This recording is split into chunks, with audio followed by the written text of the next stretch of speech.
평안하셨습니까?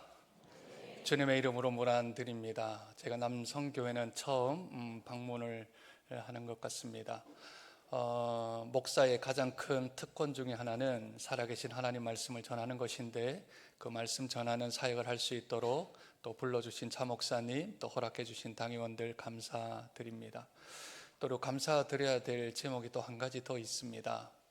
제가 남성교회와 연결은 시키지를 못했는데 부산에서 사역을 하고 오니 제가 이 자리에 서게 된 것은 남성교회 덕분입니다. 헐. 제가 잊지 못하는 이름 석자 있으십니다. 박지복 목사님. 젊으실 때 부흥회 좀 많이 안 다니셨나요? 많이 다니셨죠. 그 중에 대구 신현교회라는 복현동에는 아주 자그마한 100명밖에 안 모이는 교회에 박지복 목사님이 부흥 집회를 하러 오셨더랬습니다. 88년 가을입니다. 제가 고등학교 2학년 때.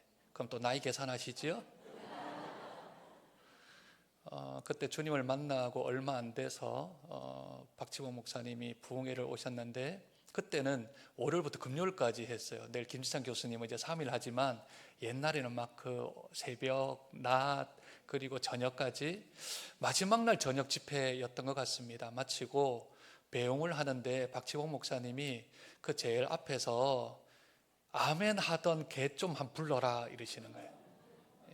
저였는데 아멘 하는 그 친구 좀 불러라. 고등학교 2학년인데 저는 불신가정에서 혼자 부모님도 몰래 교회를 다니고 있는 상태였는데 목사님이 딱 한마디 하셨습니다.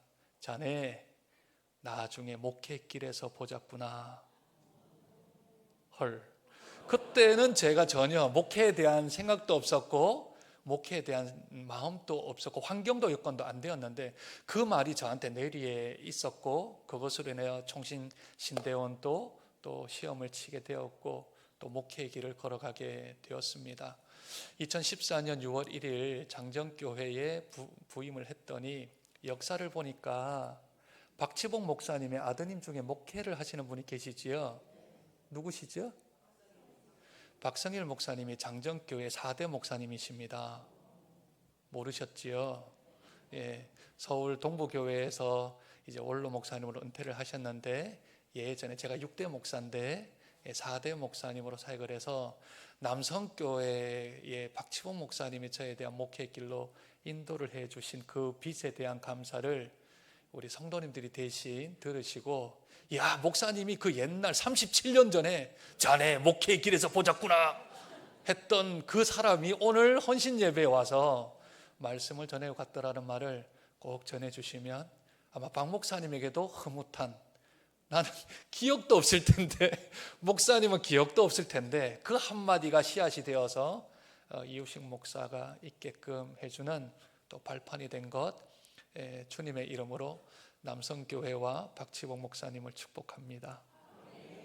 기도하겠습니다. 하나님 은혜와 사랑을 감사합니다. 복된 거룩한 주일날 오늘 오여 전도회 헌신 예배로 하나님 앞에 모이게 하신 은혜를 감사합니다. 살기도 빡빡하고 또 녹록지 아니하는 삶 가운데서 아이들 키우랴, 살림하랴, 직장 다니랴, 교회 사역하랴 쉽지 아니하는 세월을 지나가고 있지만, 그 가운데서 하나님 주시는 힘과 능력을 붙들고 오직 무엇이 참된 가치인지, 오직 무엇이 참된 의미인지를 깨달아 알아 주님 앞에 주님만 따라가겠다라고 특성하며 고백했던 그들의 입술이 신앙 고백이 되게 도와주시며 그들의 고백한 대로 살아갈 수 있도록 은혜에 도하여 주옵소서. 오늘 특별히 찬양으로 인도했던 우리 사랑하는 유초등 학생들 한 사람 한 사람을 축복하여 주셔서 그 가운데 목회자도 나오게 하시고 선교사도 나오게 하시며 이 나라를 이끌어가는 지도자도 나오게 도와주셔서 예수 믿는 사람들이 빛과 소금의 칼을 잘 감당하므로 말미암아 이 지역이 복을 받고 이 나라가 복을 받고 이 민족을 받을 수 있는 복된 남성교회가 될 수 있도록 은혜에 도하여 주옵소서. 이 시간 부족한 종을 단위에 세우셨는데 인간의 부족한 모습은 십자가 밑으로 감추어 주시고 오직 하나님의 말씀만이 말씀답게 선포됨으로 말미암아 선자나 안전자나 듣는 자나 말하는 자나 함께 하나님의 말씀을 청종할 수 있는 복을 허락하여 주옵소서. 존귀하신 예수님 이름으로 기도드립니다. 아멘. 오늘 본문은 누가복음 5장입니다. 누가복음이 잘 읽혀지기도 또는 설교하기도 되지 않다가 조금이 지나면 이 대목을 맞이합니다. 전문 용어라서 모르시나요? 성탄절이 가까이 오면 누가복음이 대목을 맞습니다. 이 교회도 누가복음, 저 교회도 누가복음, 모든 에브리바디, 모든 철치 교회가 다 누가복음 합니다. 왜요? 예수님의 탄생에 대한 내용을 아주 정확하게, 아주 자세하게, 구체적으로 기록한 성경이 없습니다. 그래서 예수님이 오시기 전 세례 요한의 탄생에 대한 사건, 그 예수님에 대한 이 땅에 오신 탄생의 사건이 누가복음 2장에 잘 기록이 되어져 있어서 온 교회를 다 가도 누가복음 누가 기록했나요? 누가가 기록했습니다. 그죠? 그래서 1장, 2장에는 세례 요한에 대한 탄생 예고와 탄생, 그리고 예수님의 탄생 예고와 탄생에 대한 내용이 1장, 2장에서 등장을 합니다. 그러면 3장과 4장은 무슨 이야기를 하는가? 그 예수가 태어났는데 왜 태어났는데, 무엇 때문에 이 땅에 왔는데 라고 이야기를 하며 3장과 4장에는 이 예수가, 아기 예수가 하나님의 아들이라고 증명합니다. 첫 번째는 예수님의 이 사탄으로부터, 마귀로부터 유혹을 받으시지요. 유혹을 받을 때 사탄이 뭐라고 묻느냐 하면, 네가 하나님의 아들이여거든 돌을 떡덩이로 바꾸고 뛰어내리고 나한테 절하라는 이야기를 하며, 사탄이, 마귀가 예수님을 하나님의 아들이라고 이야기를 합니다. 두 번째는 3장에 보면 족보가 나와요. 그죠? 마태복음 1장에도 족보가 나오고 누가복음 3장에도 족보가 나오는데 완전히 달라요. 마태복음은 아브람과 다윗의 자손 예수 그리스도의 세계라 하며, 족보를 중시했던 유대인들에게는 아브라함의 후손, 다윗의 후손으로 오실 메시아를 기대하기에 1장 1절이 아브라함과 다윗의 자손 예수 그리스도의 세계라 하며 족보를 얘기를 하니, 너희가 기다렸던 아브라함의 후손, 너희가 기다렸던 다윗의 후손이 예수 그리스도가 아닌가라고 하며 그들이 입도 뻥끗하지 못하도록 족보를 딱 뒤를 밀고, 야, 이 사람이 아브라함의 후손이야, 이 사람이 다윗의 자손이야 라고 그렇게 증명을 합니다. 이에 반하여 누가복음은 누가라는 바울의 동역자였던 의사 누가가 로마에 총독쯤 되어지는 데오빌로라고 하는 각하에게 보낸 서신이 누가복음입니다. 그러니 이 사람은 로마인이요 이방인이므로 이 사람은 다윗의 후손 또는 아브라함의 자손과는 상관이 없는 사람이지요. 그러면 이 예수가 하나님의 아들인데 이 사람이 당신과 연결이 되어진다는 것을 증명하려면 어디까지 올라가야 될까요? 아브라함에 멈추면 안 되고 어디까지요? 아담까지 올라가는 거예요.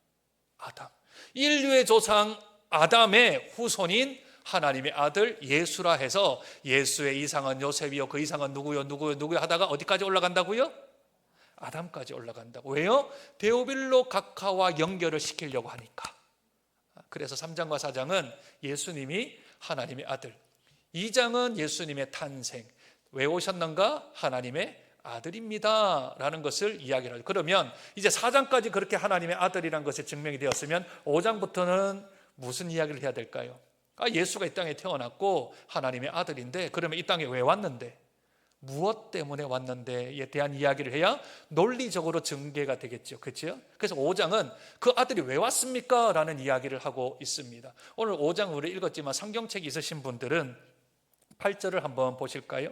8절, 5장 8절. 시몬 베드로가 이를 보고 예수의 무릎 아래 엎드려 이르되 주여 나를 떠나소서. 같이 읽습니다. 시작. 나는 죄인으로소이다. 죄인과 연결이 되어져 있다는 겁니다. 두 번째 구절은 20절입니다. 20절 같이 한번 읽으실까요? 시작. 예수께서 그들의 믿음을 보시고 이르시되 이 사람아 내 죄 사함을 받았느니라 하시니. 아멘. 죄인 때문에 왔고 죄인을 어떻게 한다고요? 죄 사하기 위하여 이 땅에 오셨다라는 예수님이 오신 목적을 궁극적으로 이야기를 하고 있지요. 그리고 나서 예수님이 오늘 읽었던 본문, 우리가 읽었던 본문에서 그것을 요약하고 요절을 이렇게 얘기합니다. 32절 우리 읽었지요? 같이 한번 더 읽으실까요? 시작. 내가 의인을 부르러 온 것이 아니요 죄인을 불러 회개시키러 왔노라. 아멘. 죄인 때문에 이 땅에 오셨고 그 죄인이 회개하면 어떤 일이 발생되지요? 죄사함을 받게 하는 것 때문에 하나님의 아들이 이 땅에 오셨다라고 5장은 우리에게 말씀하고 있는 것입니다. 따라서 누가복음 5장의 주제를 찾으라면 이 땅에 오신 하나님의 아들 예수는 죄인을 구원하기 위함이지만 그 죄인을 구원하기 위하여 죄를 사하며 회개하기 위하여 이 땅에 오셨다 합니다. 그러면 예수님은 누구 만날까요? 의인 만날까요? 죄인 만날까요? 예, 죄인을 만나겠죠. 저와 여러분들은 죄인이죠. 그래서 우리들은 예수님을 만났습니다. 그래서 세상에 죄인이 제일 많은 곳은 교도소가 아니라 수갑도 안 찼고 호승줄도 안 묶였지만 이 세상에 죄인들이 제일 득실득실 우글우글거리는 곳이 교회입니다. 우리 옆에 인사할까요? 죄인이시군요.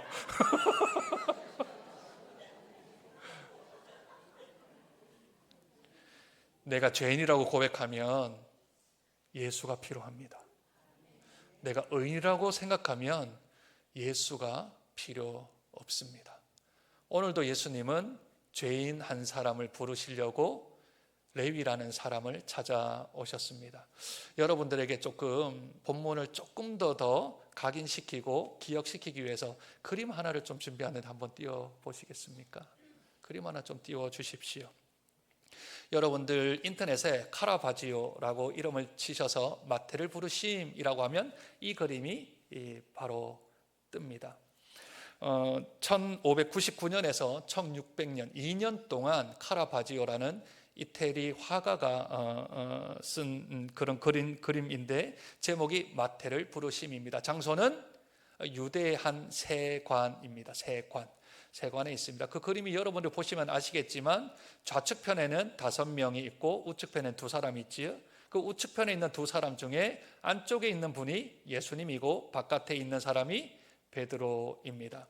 그림에 조회가 없더라도 그냥 딱 보면 몇 가지가 보입니다. 위치 선정이지요. 누가 좌측에 있고 누가 우측에 있어요? 우측에 있는 분이 우측 아닌가요? 우측에 누가 있다고요? 예수님. 이 그림은 카라바지오가 성화를 그릴 때 생각하고 그린 겁니다. 그냥 그린 게 아니라 여러분들 성경에 오른쪽이 높을까요? 왼쪽이 높을까요? 어떻게 하세요? 그냥 예수님이 하나님 어느 편에 앉아 계시죠? 우편에 앉아 계십니다. 하나님의 오른손에 강한 편팔과 강한 손이라고 하고요. 유대인들은 오른손은 권세와 권력과 하나님의 능력을 뜻하는 손이어서 화장실 가서는 왼손을 사용하지 오른손은 절대 화장실에서 사용하지를 않을 만큼 율법적으로도 지키는 사람들입니다. 따라서 카라바지오가 오른쪽에 예수님과 베드로를 끈 것은 두 그룹들 중에 오른쪽 사람들이 높다라고 하는 것을 의미하고 있습니다. 입고 있는 옷들을 조금 한번 보실까요? 세관 5명은 화려한 모자 그리고 아주 감나가는 의복, 발 한번 보세요. 발, 세리들, 세관들 발에 뭐 신었어요? 신이요, 가죽신이요? 가죽신이요. 이에 반하여 앞에 보이는 베드로와 예수님의 행색은 남루합니다. 일반적인 옷입니다. 이스라엘 옷은 그냥 직사각형으로 되어진 옷을 둘둘둘둘 말아서 입고 다니면 옷이요, 밤에는 이불로 사용하는 그저 한 벌밖에 없는 단벌 신사들입니다. 베드로 발 한번 볼까요? 보이세요? 뭘 신었어요? 맨발입니다. 지금 저 그림에는 부와 가난을 함께 묘사를 하고 있는 겁니다. 누가 부자입니까? 세리들이 부자죠. 예수님과 베드로는 가난한 사람으로 보여집니다. 그런데 가장 극한 대조가 있습니다. 이 카라바지오라는 사람은 16세기, 17세기에 가장 유행했던 바로크 시대를 연 사람입니다. 바로크 시대에서 가장 중요하게 여기는 그림을 그리는 기법 중에 하나는 명과 암을 통하여서 누가 승리자임을 밝히고 있습니다. 어디가 더 밝죠? 어디가 더 밝죠? 예수님 쪽이 밝죠. 왜요? 빛이 어디에서 어디로 들어가요? 오른쪽에서 왼쪽으로 들어가죠. 빛의 근원이 어디 쪽이라고요?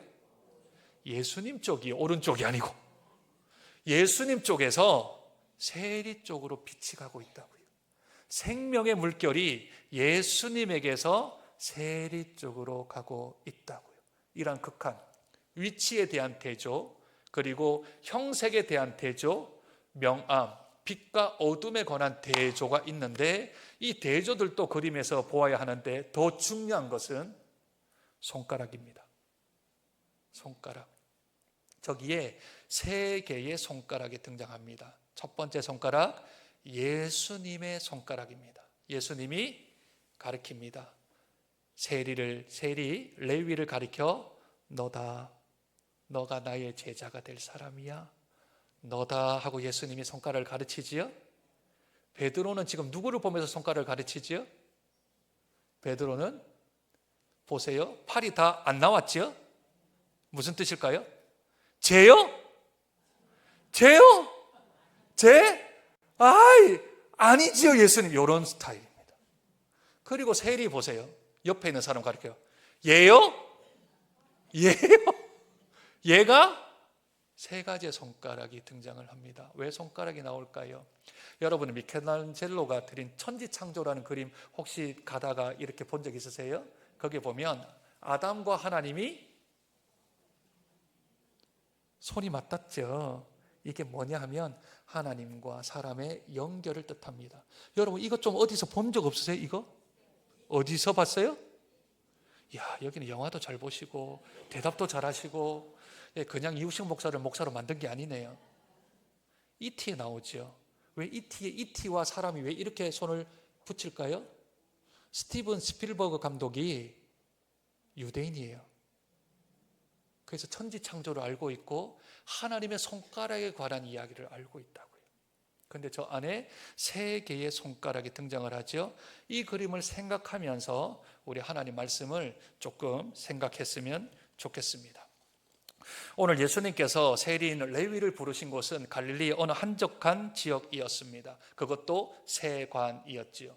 로마는 그 시대에 가장 모든 길은 로마로 통한다고 해서 통치하는 지역이 너무너무 넓었습니다. 그래서 강화 정책을 쓰기보다는 유화 정책을 썼습니다. 강화 정책은 누가 썼냐면 일본이 우리나라를 침략했을 때 언어를 없애고 말을 없애고 글을 없애고 한 것, 그 우리 문화를 통째로 바꾸려고 하는 건 강화 정책입니다. 그러나 로마는 너무 넓은 지역을 하다 보니까 강화 정책으로서는 억압을 시키거나 착취를 하기 너무 힘드니까 유화 정책을 쓴 겁니다. 유화 정책은 너희들의 종교 다 인정할게, 너희들의 문화, 너희들의 글, 너희들의 언어를 다 인정할게. 뭐만 하지 말라고요?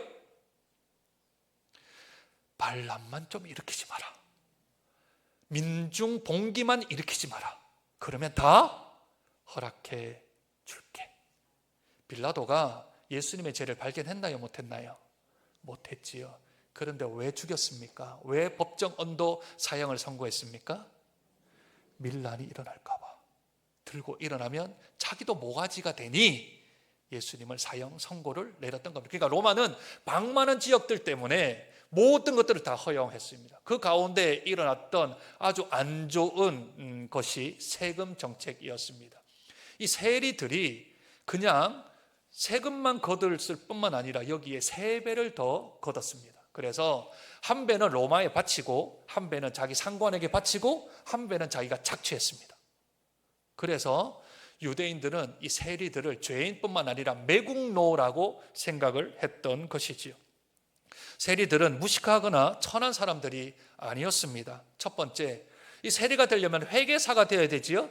회계사뿐만 아니라 법무사에 대한 공부도 해야 됩니다. 법을 알아야 세금을 걷지요. 세금을 걷었으면 돈을 잘 계산을 해야 되는 회계사 능력이 있어야 되겠지요. 뿐만 아니라 그 당시 유대에 사는 사람들은 3가지 언어를 썼습니다. 전통 사람들은 히브리어를 썼고요, 신세대 사람들은 헬라어를 썼습니다. 그리고 일부는 아람어라고 유대인들이 쓰는 토종어를 쓰기도 했습니다. 그러니 헬라어, 히브리어, 아람어 3개 국어 정도는 능통을 해야 모든 사람들한테 세금을 받을 수가 있겠지요. 그러니 회계사 또는 법무사 그리고 언어 3개의 국어는 능통한 사람들이어야 했습니다. 그런데 많은 사람들이 세리가 되지는 못했습니다. 왜냐하면 세리가 되면 유대교회 출교를 당해야 했기 때문입니다. 따라서 젊고 똑똑한 젊은이들이 둘 중에 하나를 선택해야 됩니다. 그냥 똑똑하지만 평생 가난하게 살 것인가, 아니면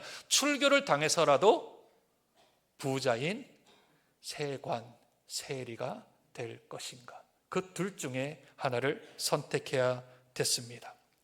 세리가 되고자 하는 이들은 이제 그 중에 선택한 이들 가운데 한 사람이 오늘 본문에 나오는 레위라고 하는 사람입니다. 레위는 누가 이름을 지어주었을까요?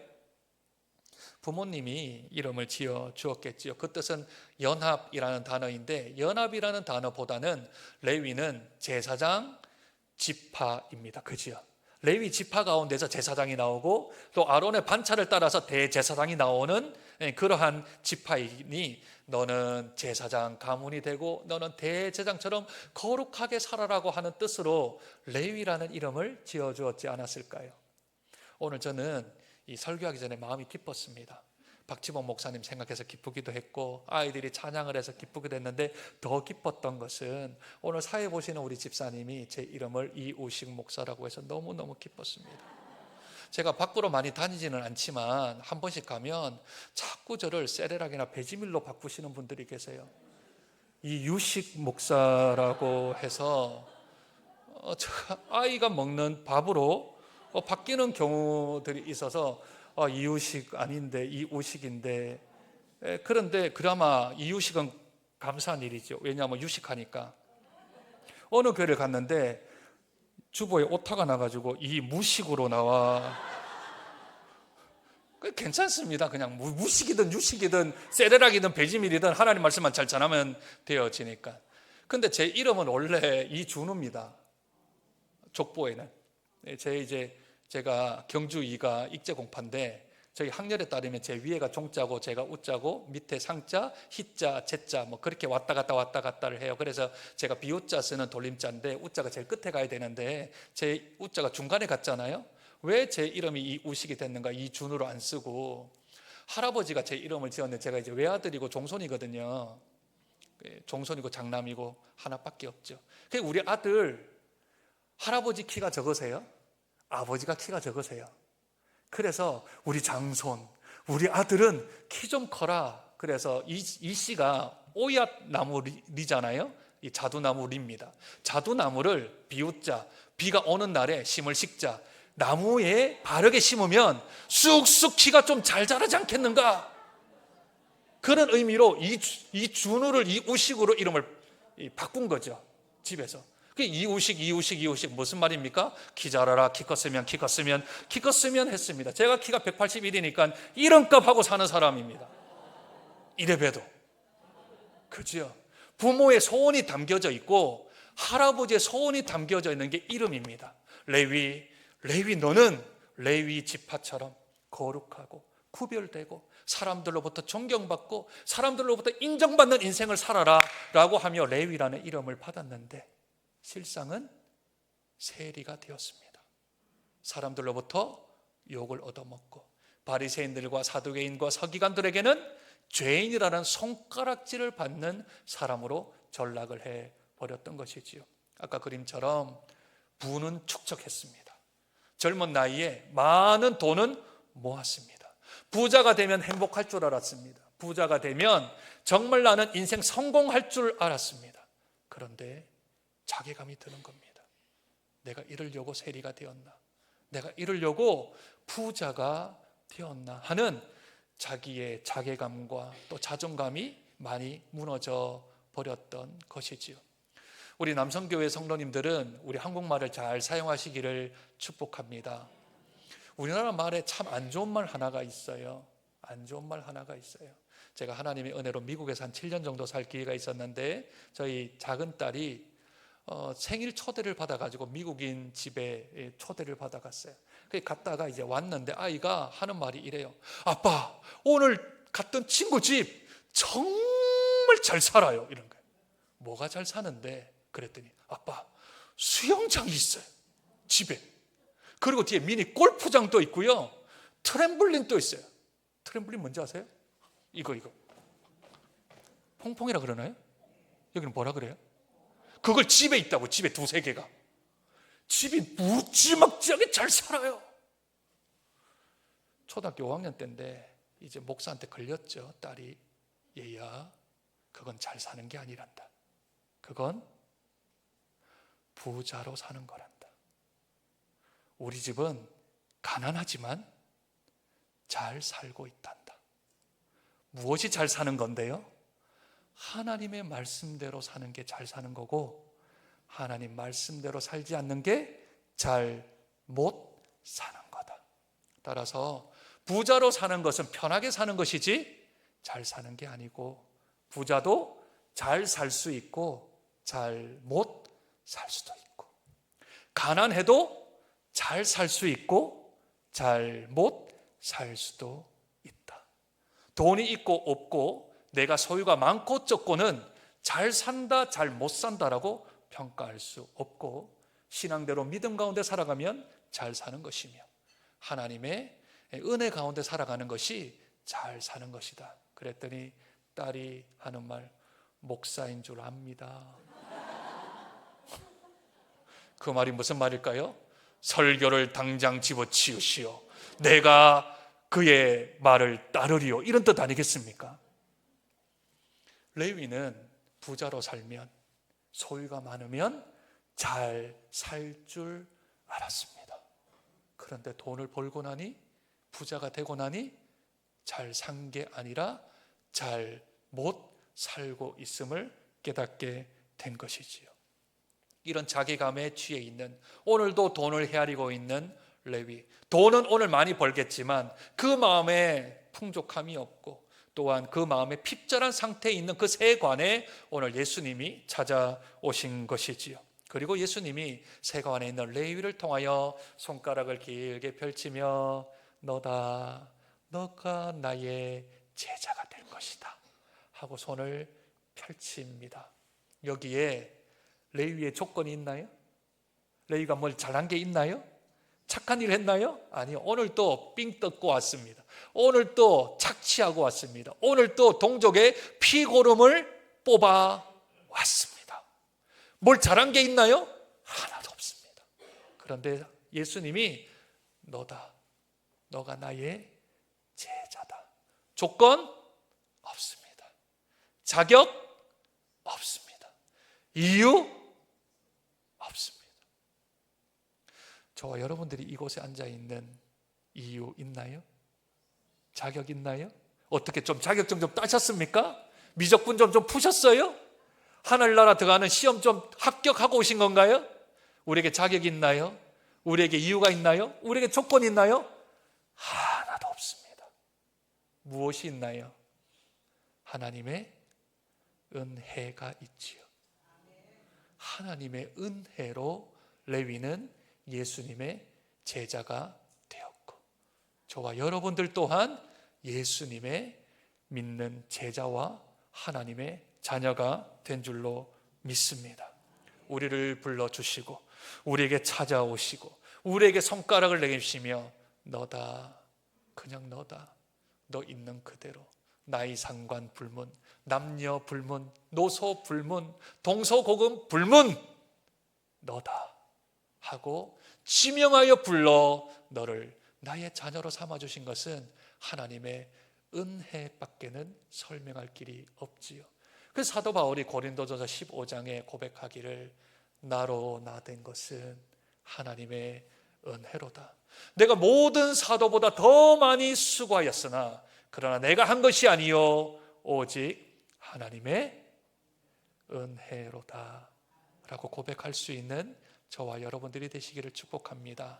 특별히 오늘 헌신 예배를 드리는 5, 6 여전도회 회원 여러분, 내가 공부도 좀 했고, 내가 다른 어르신들보다는 젊고 힘도 있고 여러 가지 있고, 오늘 또 새벽 이슬처럼 세마포와 같은 흰 옷을 입고 계시지만, 내가 그래도요 주를 위해서 이렇게 헌신했다고요, 내가 회장이라고요, 야 너 총무 왜 회장 말 안 들어?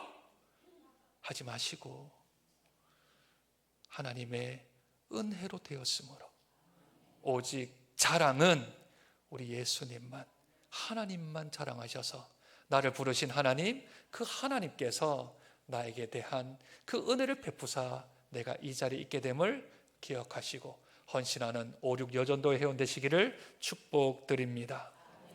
그러면 하나님이 부르셨어요. 그 부르셨으면 그에 대한 반응이 좀 있어야 되겠지요? 그 반응. 오늘 본문에 보니 28절에 예수님의 부르심에 대한 레위가 어떻게 했어요? 모든 것을 버리고 예수님을 따랐대요.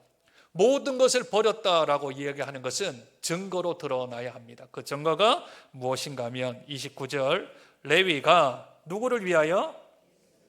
예수를 위하여 자기 집에서 뭘 했다고 해요? 자그마한 잔치요, 큰 잔치요. 큰 잔치를 하면 뭐가 들까요? 돈이 들지요. 그지요?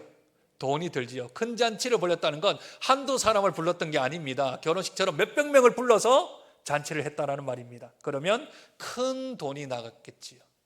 인생의 목적이 돈이었습니다. 인생의 나의 꿈은 부자였습니다. 그런데 그걸 버렸다는 내용은 내가 꿈꾸던 것, 내가 소망했던 것을 버렸다. 말로 하는 게 아니라 행실로 하는 겁니다. 하나님의 나라는 말에 있지 아니하고 오직 능력에 있습니다. 말로 때우지 마세요.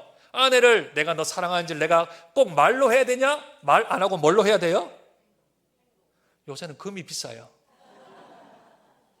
금으로 말을 하는 겁니다. 아나 10돈. 우와, 반응이 다르잖아요. 그죠?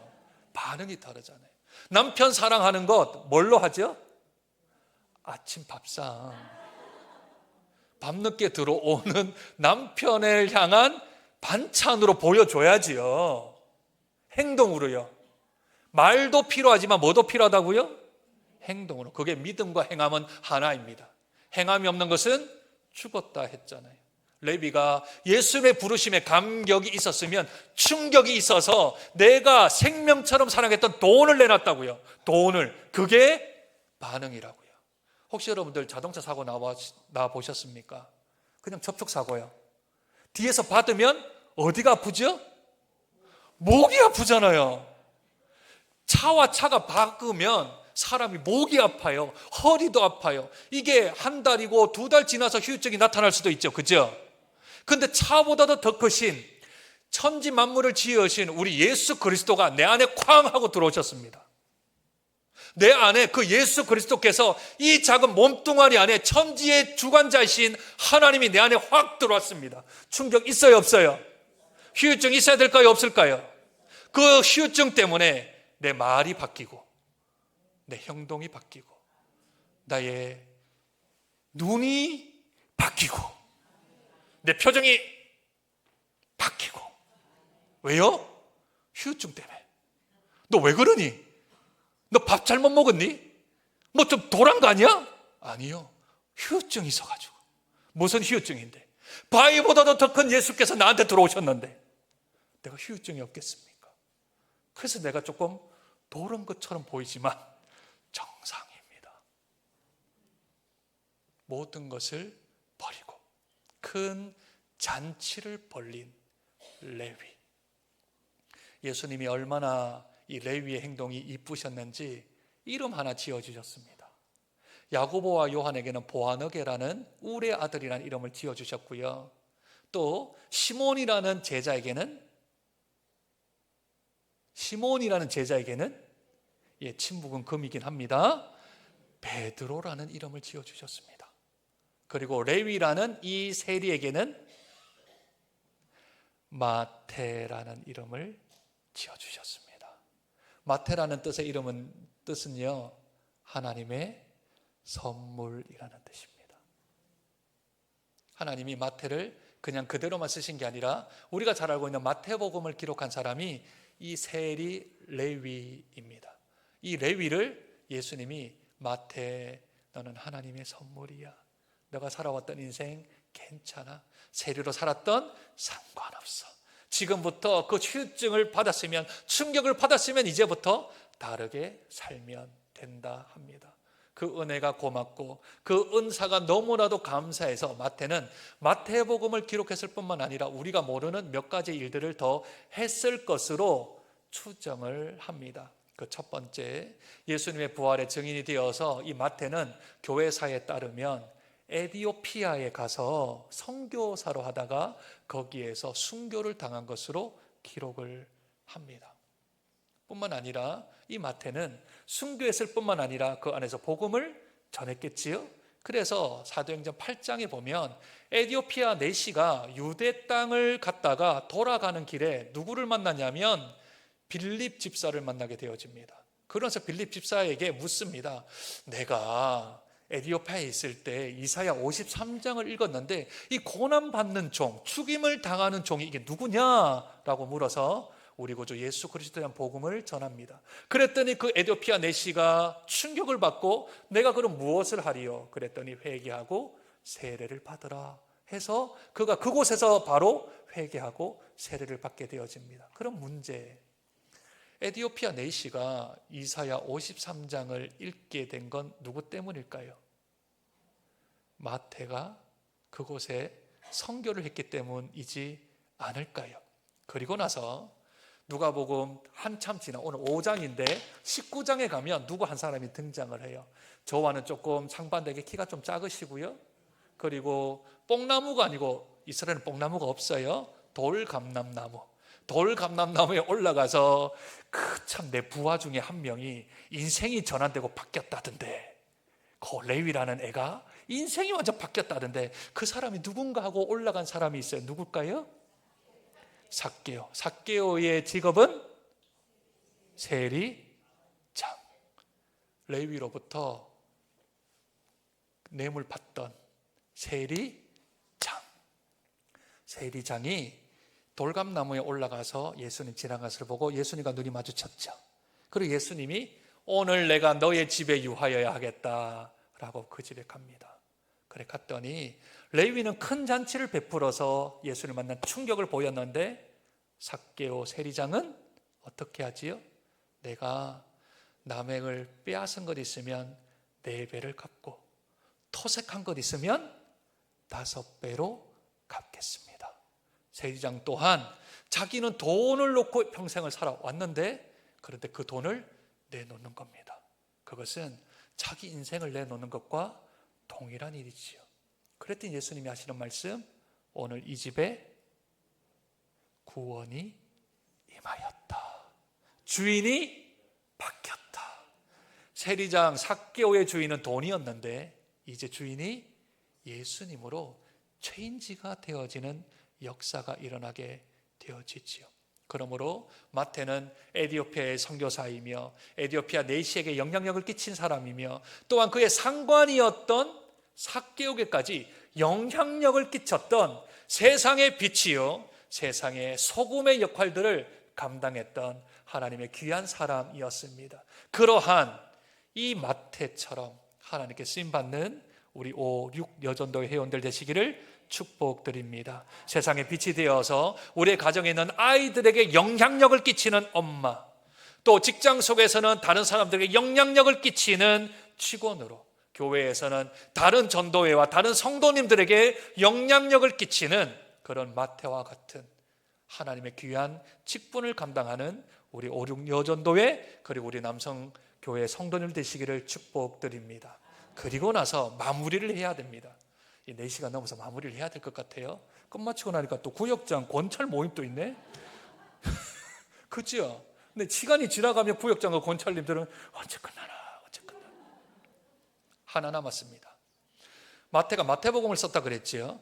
여러분 마태복음이 28장까지 되어져 있는데 마태복음을 읽으면서 마태가 몇 번 나오는지 한번 헤아려 보십시오. 자기 거 쓰는 거 아닙니까? 자기. 그죠?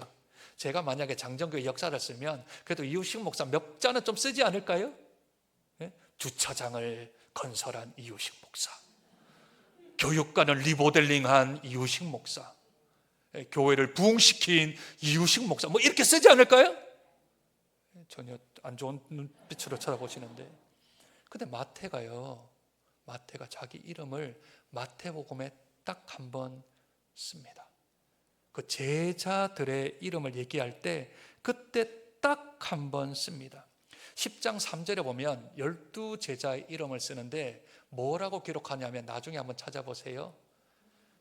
세리마테. 세리라고 하는 말만 들어도 오금이 찌르지 않을까요? 저는 이해되지 않는 한 가지의 좀 일이 있어요.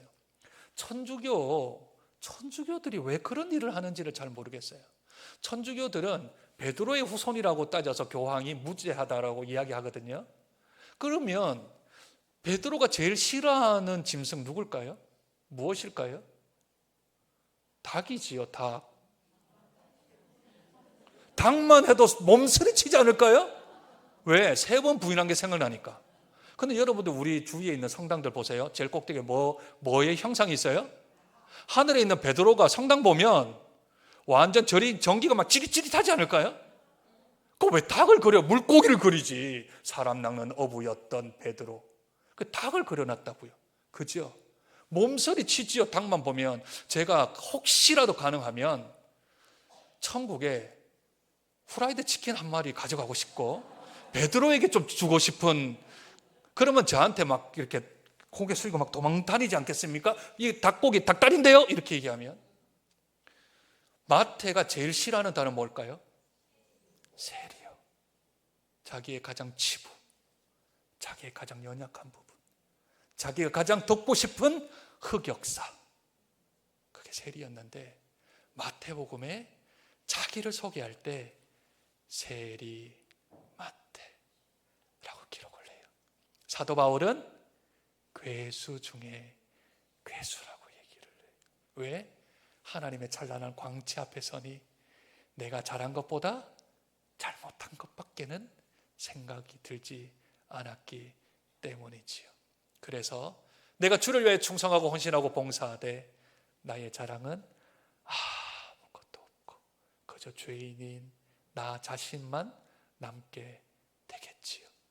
그러한 우리 5, 6 여전도회 그리고 우리 남성교회가 되어서 모든 교회보다 모든 전도회보다 더 많이 수고하였지만 나로 나된 것은 하나님의 은혜입니다 라고 함으로 말미암아 우리 5, 6 여전도회를 통하여서 우리 남성교회가 복을 받고 또한 우리 남성교회를 통하여서 그 이 인근이 복을 받고 한국교회가 복을 받고 나라와 민족이 복을 받는 복된 교회가 되시길 주님의 이름으로 축복드립니다. 우리 헌신예배 준비하다가 제가 이 한 곡 불렀으면 좋겠다 싶어서, 물론 잘 아실